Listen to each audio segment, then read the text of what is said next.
All right, here I am with Joe Klaus, who's with Hired Gun here at Microsoft. Joe, thanks so much for coming on. Big news today. We're talking about Halo 2 for Vista. So first of all, let's talk a little bit about, is this going to be a true port? Are we going to see some differences from the 360 to the PC? Sure. Well, we started out, step one for us was definitely a port, taking the essence of the Xbox game over to the PC. But what we've been able to do through our relationships with the Bungie Studios is to add in some new core features for the PC.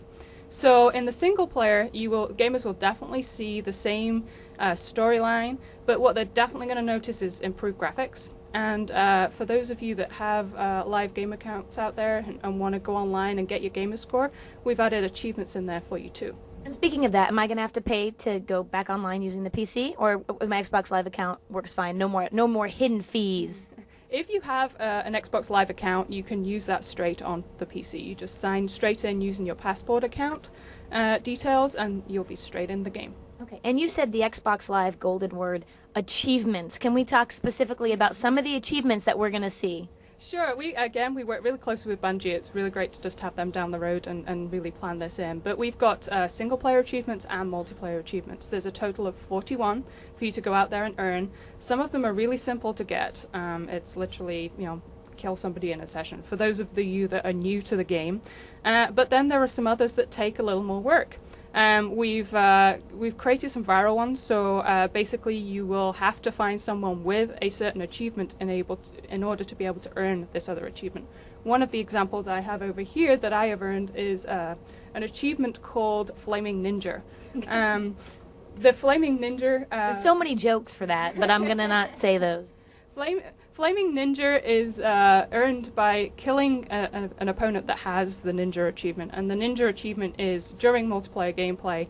I think it's 3 silent kills, so killing someone from behind without them knowing, without using a weapon, basically melee attack. So you will have to look out for people in the game if you want to make sure that you earn all of the achievements in there. It's not just as simple as going through and playing through on your own. You're going to have to look for people with certain achievements. Can you steal anybody's achievement in this?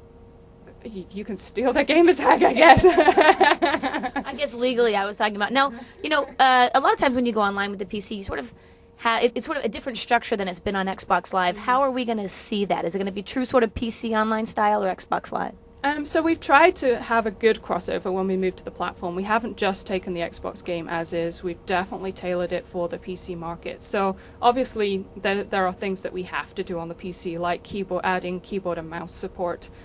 So for those gamers that have been playing on the Xbox and just love the Xbox controller, they are going to be able to carry on playing with the Xbox controller by plugging their 360 controller straight into the PC, and they're away. But for those of you that are diehard PC players and really need that keyboard and mouse, we've spent significant amount of time making sure that that experience is balanced for you and that you can go out and hold your own against the controller players. Well, see, that's going to be the true test, because the whole PC versus console war. Is there one that's maybe a little bit better? Is the 360 really true, as quick as the speed as the keyboard and mouse is going to be if you connect it? We don't think so. We think there are some definite benefits to playing with the controller, because you have the feedback in the controller that gives you some more information than necessarily you would have through a straight keyboard and mouse.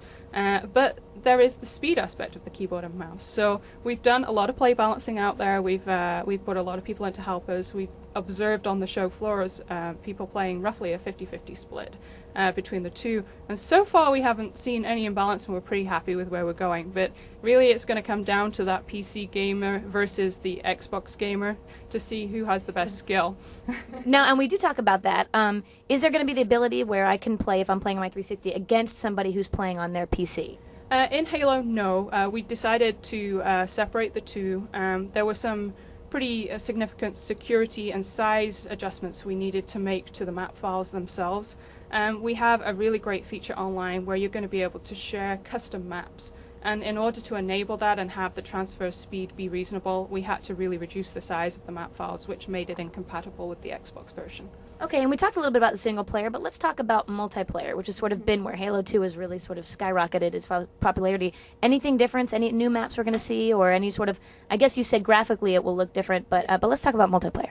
So in multiplayer, there's a brand new service called Games for Windows Live. This is the first time that those of you that are used to Xbox Live will have seen the service before, but this service has now come to the PC, and that's really opened up the opportunities for us. There's one community across platforms, so your friends list that you have on the Xbox will be the same friends list that you have on the PC, and you'll be able to communicate with voice chat while you're playing on the PC, even if somebody else is playing on the Xbox 360.